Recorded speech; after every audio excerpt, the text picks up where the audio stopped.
এই গোটা বছরটা কতই না কাণ্ড ঘটে গিয়েছে। ডিসেম্বরের আর মাত্র কয়েকটা দিন বাকি, আর তাতেই যেন আশঙ্কার মেঘ ঘনীভূত হচ্ছে ডিসেম্বরের আকাশে। কেন? ডিসেম্বরের এন্ড পার্ট, ইয়ার এন্ডিং, এবং তারই মাঝে যখন আনন্দ উৎসবে মেতে উঠবার সময়, ঠিক তারই মাঝে ভিড়ে মিশে লোন উলফ কায়দায় হামলার ছক কি কোনোভাবে কষছে কেউ বা কারা? কেন এই প্রশ্ন উঠছে? দেখুন, বাংলাদেশের উদ্বুদ্ধ পরিস্থিতি, একের পর এক বাংলাদেশের প্রাক্তন সেনাকর্তা থেকে শুরু করে রাজনৈতিক নেতারা তারা বলছেন যে তারা সেভেন সিস্টার্স এর দখল নেবে, তারা ভারতের একাংশ দখল করবে। আর ঠিক এই হুমকি, এই হাম্বরি ভাবের পর একের পর এক জঙ্গি গ্রেফতার, জঙ্গি সংগঠনের নাম ভূমিকা প্রকাশ্যে আসতে দেখা যাচ্ছে যে সেভেন সিস্টার্স এবং তার যে করিডোর চিকেন স্নেক শিলিগুড়ি, সেখানেই কি কোথাও একটা টার্গেট, সফট টার্গেট জঙ্গিদের? কেন? কারণ দেশের অরক্ষিত সীমান্ত পেরোনোর চেষ্টায় পাক জঙ্গি গোষ্ঠী। সীমান্তের ওপারে কুখ্যাত হিট অ্যান্ড রান গ্রুপের জেহাদিরা আনসারুল্লাহ বাংলা টিমের নির্দেশে কলকাতা সংলগ্ন এলাকায় হামলা চালানোর প্ল্যানিংও রয়েছে। কি বড়দিন এবং নতুন বছর উদযাপনে বড় হামলা চালানোর সম্ভাবনা? ভিড়ে মিশে লোন উলফ কায়দায় হামলা।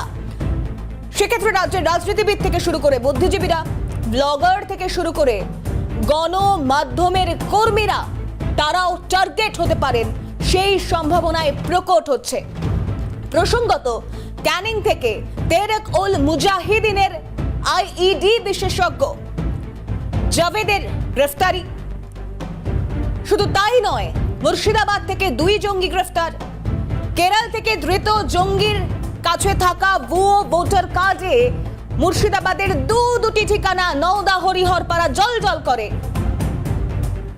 সেখানে এই প্রশ্ন, ডিসেম্বর কি ক্রমে সেই ডেঞ্জারাস হয়ে উঠছে?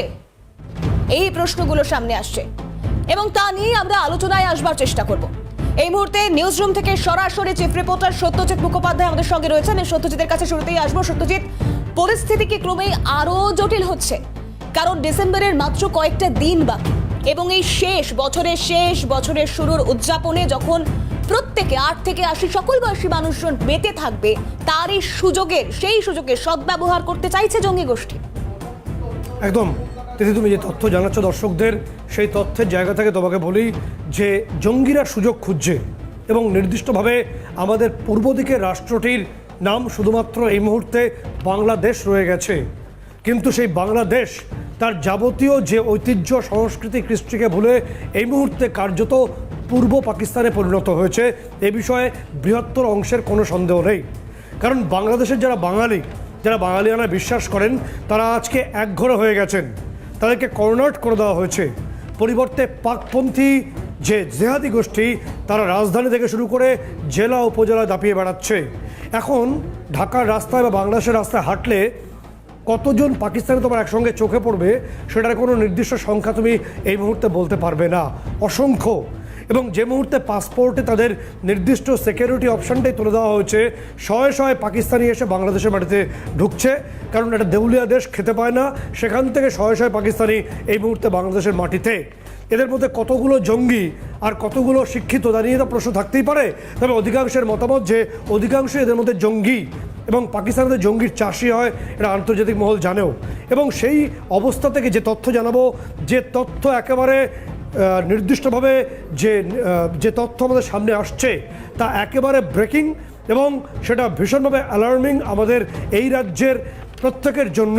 তার কারণ যে তথ্য আসছে যে 21শে ডিসেম্বর, যে দুদিন আগেই, যে গভীর রাতে কাশিমপুর যে সেন্ট্রাল জেল আছে, সেই জেল থেকে আনসারুল্লাহ বাংলা টিম এবিটি, তার যে কুখ্যাত জঙ্গি জেকেরুল্লাহ, এই জেকেরুল্লাহ ছবি আমরা স্ক্রিনে রাখছি এই মুহূর্তে, তাকে নির্দিষ্টভাবে গভীর রাতে, কেন গভীর রাতে এই কাশিমপুর সেন্ট্রাল জেল থেকে তাকে গোপনে ছেড়ে দেওয়া হয়।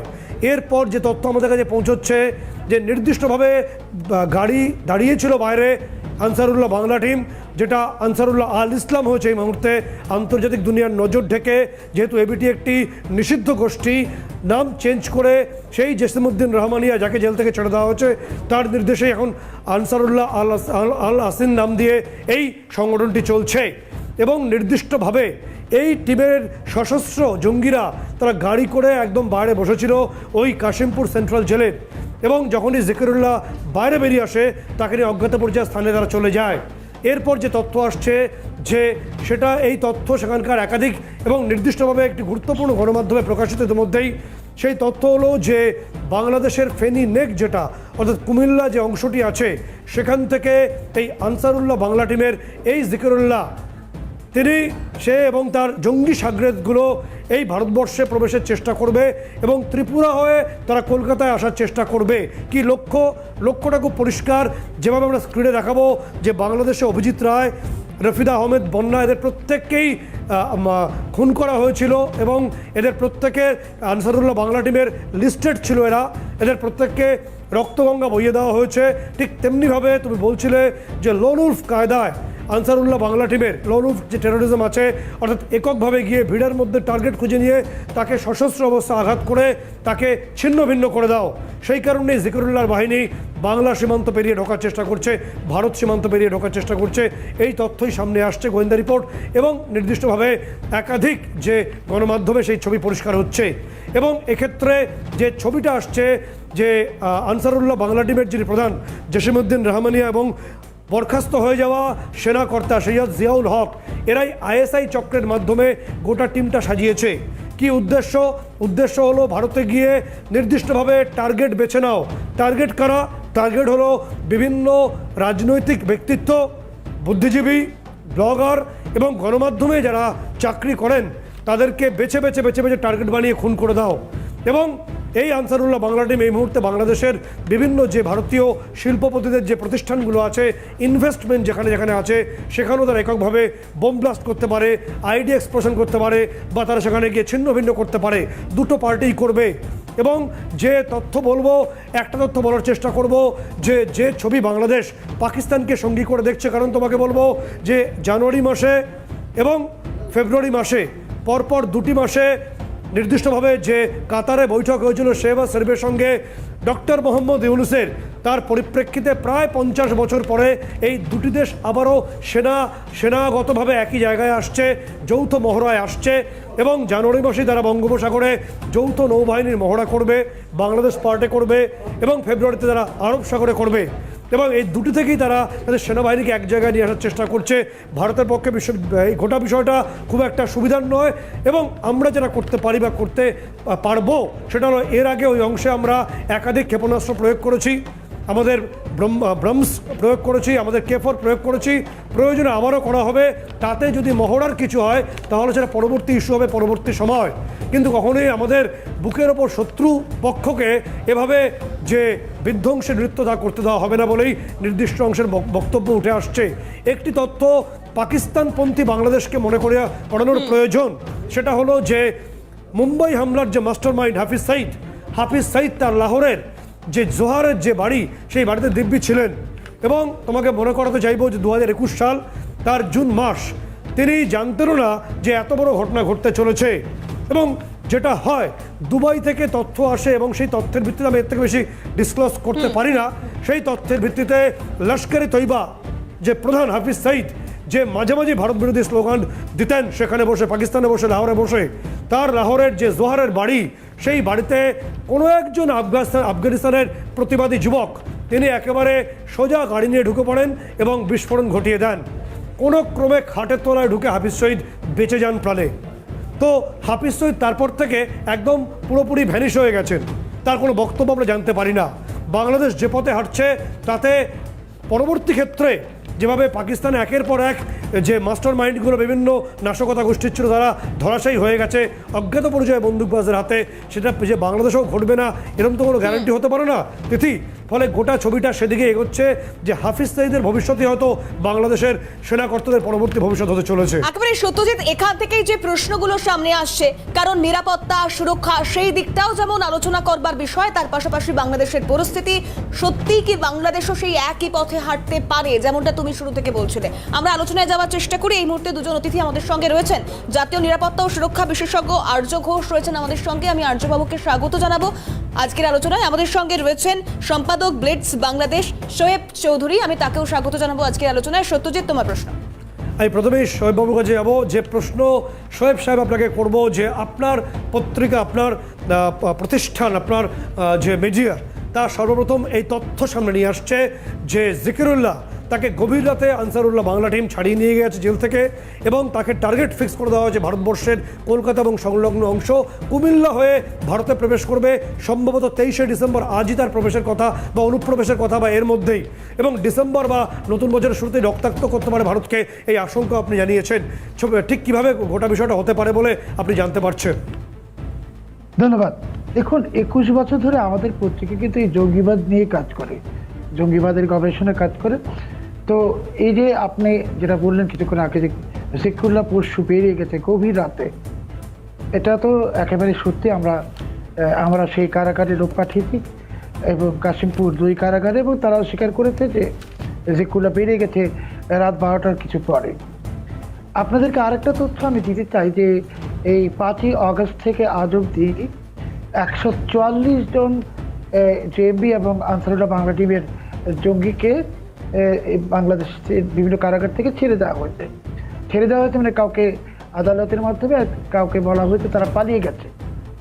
এই জঙ্গিদের হাতে কিন্তু কারাগার থেকে লুট করা এবং 400 পুলিশ স্টেশন থেকে লুট করা কয়েকশো অস্ত্র, গোলাবারুদ এবং বিস্ফোরক, বুলেট প্রুফ জ্যাকেট এগুলো আছে। আর এর মধ্যেই আপনি জানেন যে পাকিস্তান থেকে এরই মধ্যে 2টো জাহাজ এসেছে পণ্য নিয়ে। তো পাকিস্তানের মুসলিম লীগ নওয়াজ শরীফের একজন শীর্ষ নেতা ইরশাদ আহমেদ খান, তিনি গণমাধ্যমের কাছে স্বীকার করেছেন যে তারা জাহাজে করে বিভিন্ন পণ্যের পাশাপাশি অস্ত্র পাঠাচ্ছেন। এখন এই জিকিরুল্লাহ এই মুহূর্তে, আজকে আপনার সঙ্গে আমি যখন কথা বলছি তখন সে কুমিল্লা অবস্থান করছে এবং আজ রাতেই সে আখাউড়া বা আগরতলা সীমান্ত দিয়ে সে ভারতে প্রবেশ করে তার টিম সহ, এবং এদের টার্গেট হলো গণমাধ্যম কর্মীদেরকে আক্রমণ, মেরে ফেলা এবং আরও বিভিন্ন গুরুত্বপূর্ণ ব্যক্তিকে হত্যা করার পাশাপাশি ভারতে যে বিদেশি বিনিয়োগ আছে সেই বিদেশি বিনিয়োগকারীদেরকে হত্যা করা, যাতে ভারতে কোনো বিদেশি বিনিয়োগ না থাকে। তো আপনি যে এই মুম্বাই জঙ্গি ঘটনার পরবর্তী যে সাইদের কথা বললেন, তো আজকে তো আসলে বাংলাদেশ থেকে শত শত সাইদ সৃষ্টি করে তাদেরকে ভারতে পাঠিয়ে দেওয়া হচ্ছে। এবং এটা শুধু ডেঞ্জারাস ডিসেম্বর নয়, ইউনূস তো জানে ওর হাতে আর মাত্র 28 দিন, একদম 28 দিন আছে আজ থেকে। এই 28 দিনে যত ধরনের নাশকতা করা যায়, ভারতের যত ক্ষতি করা যায়, সেটা ইউনূস, পাকিস্তানের আইএসআই, পাকিস্তানের সামরিক বাহিনী এবং বাংলাদেশে পাকিস্তানের যে পাপের সন্তানগুলো আছে, এরা এটা করবে। শোয়েব সাহেব, যে বিষয়টা আপনার কাছে আসতে চাইবো, যে আসাম থেকে আনসারুল্লাহ বাংলা টিমের জঙ্গি সাদ রাদি, তাকে জিজ্ঞাসাবাদ করে পুলিশ জানতে পেরেছে বা এসটিএফ জানতে পেরেছে যে AK-47 নিয়ে এবং বিপুল পরিমাণ অস্ত্র তারা বরাদ দিয়েছিল। এই AK-47 নিয়ে তারা একেবারে 26-11 ধাঁচে, মুম্বাই অ্যাটাকের ধাঁচে তারা কলকাতা আক্রমণ করতে চাইছিল। তার আগেই গোটা গ্রুপটা ধরা পড়ে গেছে। এরপর তারা লোন উলফ অর্থাৎ এককভাবে গিয়ে বিভিন্ন ব্লগার, যেমন বাংলাদেশে খুন হয়েছিল ঢাকার বইমেলায় সব বিভিন্ন জায়গায়, ঠিক একই কায়দায় তারা কলকাতায় ঠিক বছর শুরুর দিকে, নতুন বছরের শুরুতেই এই আক্রমণ সারাতে চাইছে। প্ল্যানিংয়ের সঙ্গে জসিমউদ্দিন রহমানিয়া এবং তার সঙ্গে প্রাক্তন সেনাকর্তা শেখ জিয়াউল হক রয়েছে এবং এর সঙ্গে পাকিস্তানের বিভিন্ন আইএসআইয়ের বিভিন্ন কর্তারা রয়েছে। ঠিক কতটা গুরুতর এই মুহূর্তে গোটা বিষয়টা, কতটা গভীর ষড়যন্ত্র? দেখুন, ইউনূস ক্ষমতা গ্রহণের 4 দিনের মাথায় পাকিস্তান থেকে 40 টন RDX এনেছে, 40 টন। তো আমরা অনুসন্ধান করে দেখেছি যে এই 40 টন আরডিএক্স বাংলাদেশে পৌঁছার পর এটা আসলে কোথায় গেছে? আমাদের অর্ডিন্যান্স ফ্যাক্টরিতে যায়নি। এটা আমি আপনাকে এখন দায়িত্ব নিয়ে বলছি যে আমাদের অর্ডিন্যান্স ফ্যাক্টরি, বাংলাদেশের অর্ডিন্যান্স ফ্যাক্টরি যায়নি। 40 টন আরডিএক্স, আপনি একবার ভাবতে পারেন যে 40 টন আরডিএক্স দিয়ে একটা দেশকে ধ্বংস করে দেওয়া যাবে। এবং আমি তাহলে বলছি শোয়েব সাহেব, যে যে বিষয়টা আসছে 40 টন আরডিএক্স যেটা পাকিস্তান থেকে বাংলাদেশে প্রবেশ করেছে এবং তারপর সেটার গন্তব্য বাংলাদেশের অর্ডিন্যান্স ফ্যাক্টরি নয়, তাহলে কি তার উদ্দেশ্য ভারতে আসছে এই বিপুল বিস্ফোরণ? ইউনুস বা আল কায়দা বা আকিব বা আনসারুল্লাহ বাংলা টিম, মেজর জিয়া বা যত জঙ্গি গোষ্ঠী আছে, এরা তো সব এক সূত্রে গাঁথা। ইউনুসকে তো আমি বলেছি, সে তো বাংলাদেশের আল কায়দার প্রধানের মতো দায়িত্ব পালন করছে ইউনুস। এখন বাংলাদেশে যেখানে আর্থিক সংকট, সেখানে ক্ষমতা গ্রহণের মাত্র 3 দিনের মাথায় কেন 40 টন আরডিএক্স আনতে হলো? আর যদি আনতেই হলো, সেই আরডিএক্স গেল কোথায়? এই আরডিএক্স তো কেউ কোনো মিডিয়া টেনে কথা বলছে না। বাংলাদেশে পাকিস্তান থেকে আসা 40 টন আরডিএক্স গায়েব, কোথাও? আপনারা প্রশ্ন করুন বাংলাদেশকে যে এই আরডিএক্স কোথায়। ঠিক ঠিক, আপনি সঙ্গে থাকুন, আমি একটু আর্যবাবুর কাছে আসবো। তার আগে একটা বিষয় একটু তিথি আমরা দেখানোর চেষ্টা করব যে বাংলাদেশে 21শে ডিসেম্বর যে মাহফিল বসেছিল, সঙ্গীতের অনুষ্ঠান, সেই অনুষ্ঠানে মোহাম্মদ ইউনুসের ঘনিষ্ঠ তিনি যেভাবে একটা সঙ্গীত অনুষ্ঠানে হাসিনার ফাঁসি চাই দাবি করছেন, এবং সেখানে আমরা যে তথ্য জানতে পারছি যে কালো কোট পরিহিত একজন ব্যক্তি যিনি ওই ইউনুসের ওই ক্লোজের পাশেই বসে আছেন এবং সেখানে একদম খোল্লা অশ্লীলভাবে তিনি আচরণ করছেন। বাংলাদেশের মাটিতে পাক হাইকমিশনের এক কর্তার এই অশ্লীল অভব্য আচরণ, সেই ভিডিও আমাদের হাতে আমরা দেখাবো দর্শকদের।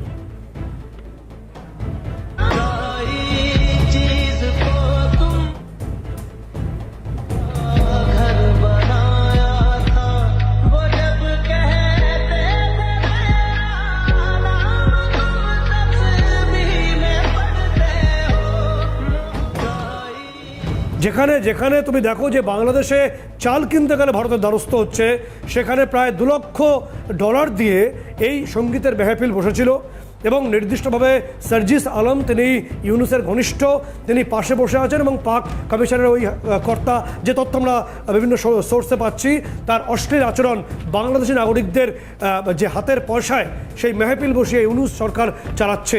কার্যত গোটা ঢাকা, গোটা বাংলাদেশ এখন পাকিস্তানিদের রাজের জায়গা হয়েছে, বা পাকিস্তানি সেনাকর্তা বা আইএসআইয়ের একদম তীর্থক্ষেত্রে পরিণত হয়েছে। তারা যেভাবে বলছে বাংলাদেশ সেনাবাহিনী সেভাবেই চলছে এবং পূর্ব পাকিস্তানে পরিণত হয়েছে গোটা বাংলাদেশ।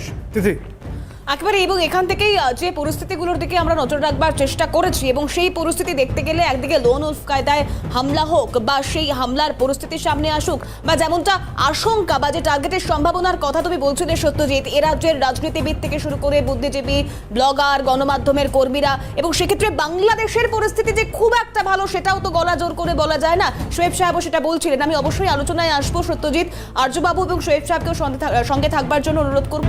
দেখুন, পরিস্থিতি, ঘটনাক্রম বলছে খাগড়াগড়ের বিস্ফোরণ এবং তারপর একাধিক সূত্র মারফত, একাধিক তথ্য মারফত খবর এসছে যে খুব সন্তর্পণে শিক্ষাক্ষেত্র খুলে এবং সেখানে যুবকদের মগজ ধোলাই করবার এক প্রকার প্রক্রিয়া।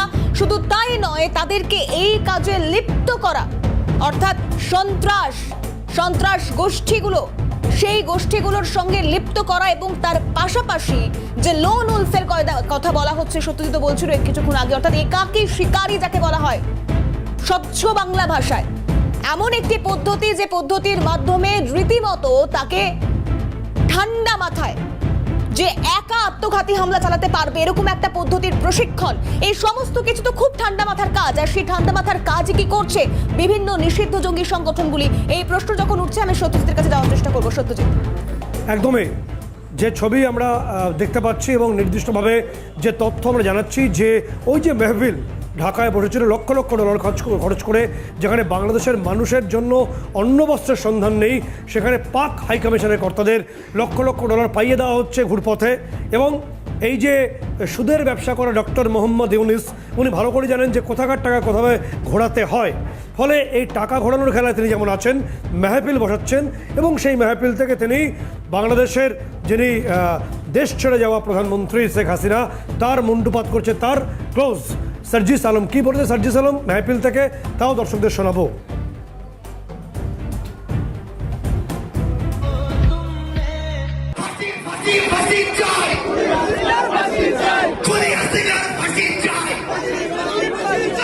আমরা বিশ্বাস করি আগামীর বাংলাদেশে যত খুনি ছিল খুনি হাসিনা সহ তাদের ফাঁসি ফাঁসি ফাঁসি চাই, খুনি হাসিনার ফাঁসি চাই।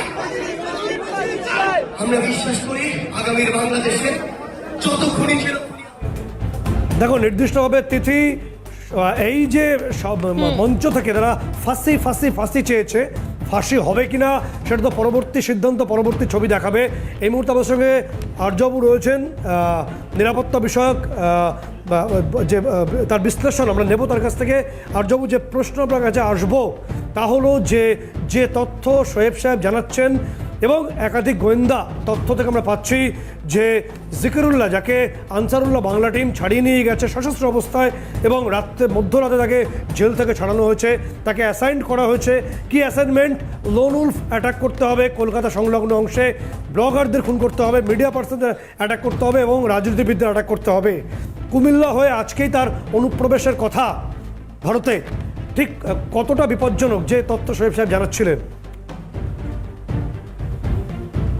প্রথমত বলবো যে আপনাদের জন্য আমি বলবো এবং প্রতিটি সংবাদ মাধ্যমের জন্যই বলবো, এই খবরটা ভিত্তিতে আপনারা লোকাল থানায় জানিয়ে রাখুন এবং আইবিকেও জানিয়ে রাখুন। আর দ্বিতীয়ত এই যে যে অমানুষটা বসেছিল ওই মেহফিলে, এই রাজাকাররা, এদের দুটো মুখ দেখলেন তো। এই যে কথায় কথায় ওই যারা বাংলাদেশ থেকে পার্টিসিপেন্টস আসেন তারা ওই বলেন না কথায় কথায় শেখ হাসিনা আমাদের কোলে এসে বসেছে, তসলিমা নাসরিন, শ্রদ্ধা শেখ হাসিনা এবং শ্রদ্ধা তসলিমা নাসরিন আমাদের কোলে এসে বসেছে, ওই ভাষাগুলো। আর এই যে মহিলার গায়ে হাত দিচ্ছেন, তো এতেই ওনাদের মানসিকতা বোঝা যাচ্ছে যে ওনারা কিরকম চরিত্রের লোক। তো এই রাজাকাররাই এই যত মানে millions of girls and women তাদেরকে রেপ করেছে অপারেশন সার্চলাইটে 25শে মার্চ, যেটা শুরু হয় 1971-এ, এবং এরাই কোনো কারণে বোধহয় সংযোগ আমাদের সঙ্গে টেকনিক্যালি বিচ্ছিন্ন হয়েছে। আমরা আবারও আর্যবাবুকে পৌঁছানোর চেষ্টা করব। যে তথ্য তিনি জানাচ্ছিলেন যে বাংলাদেশ সীমান্ত হয়ে অনুপ্রবেশের চেষ্টা, যেটা শোয়েব সাহেব বলছিলেন, এবং আজকেই সেই 23শে ডিসেম্বর এই 23 বা 24-এর মধ্যে অনুপ্রবেশের চেষ্টা করবে। আমরা জানি যে লাহোরের জোহারে সেখানে হাফিজ সাঈদের বাড়িতে বিস্ফোরণ হয়েছিল। কোনো রকম মিস অ্যাডভেঞ্চার যদি বাংলাদেশের মোহাম্মদ ইউনূস সরকার করেন তার এই জঙ্গি বাহিনীকে নিয়ে, সেখানে সমুচিত জবাব দেওয়ার জন্য আমাদের ফোর্স রয়েছে, আমাদের কমান্ডোজ আছে, তারা উঁচিয়ে বসে আছে। তারাও নির্দিষ্টভাবে দেশের সীমান্ত রক্ষার চেষ্টা করছেন এবং 100% তারা বলিদানের মাধ্যমে সেটা করবেন। নির্দিষ্টভাবে সেই ছবি আমাদের কাছে উঠে আসবে এবং আমরাও সতর্ক থাকবো যাতে কোনোভাবে এই মিস অ্যাডভেঞ্চার সেটা পজিটিভ জায়গায় না যায়। একদমই তাই। সত্যজিৎ, আপাতত ধন্যবাদ জানাবো এবং তার পাশাপাশি আর্যবাবু এবং শোয়েব সাহেবকেও ধন্যবাদ জানাবো এই গুরুত্বপূর্ণ সময় আমাদেরকে দেওয়ার জন্য। জিরো আওয়ারের আলোচনা আজকে এখানে শেষ করতে হচ্ছে, কিন্তু পরিস্থিতি, ঘটনাক্রম বলছে যে 7 সিস্টার্স, যে কলকাতা দখলের ডাক বাংলাদেশের প্রাক্তন সেনাকর্তা থেকে শুরু করে রাজনৈতিক নেতারা দিচ্ছিলেন মুহুর্মুহু, তার প্রেক্ষিতে দাঁড়িয়ে পরপর ডে বাই ডে পরিস্থিতি যেদিকে এগোচ্ছে, একের পর এক জঙ্গি গোষ্ঠী, এবং জানা যাচ্ছে যে তাদের নাকি টার্গেট শিলিগুড়ি, অর্থাৎ সেই চিকেন নেক্সট, সেখান থেকে খুব সহজে 7 সিস্টার্স অবধি পৌঁছানো যায়। তাই একটার সঙ্গে আরেকটা কতটা যুক্তি রয়েছে, কতটা যোগ রয়েছে, কতটা লিঙ্ক রয়েছে, এই সমস্ত পরিস্থিতি কোন দিকে মোড় নেয় সেদিকে অবশ্যই নজর থাকবে আমাদের।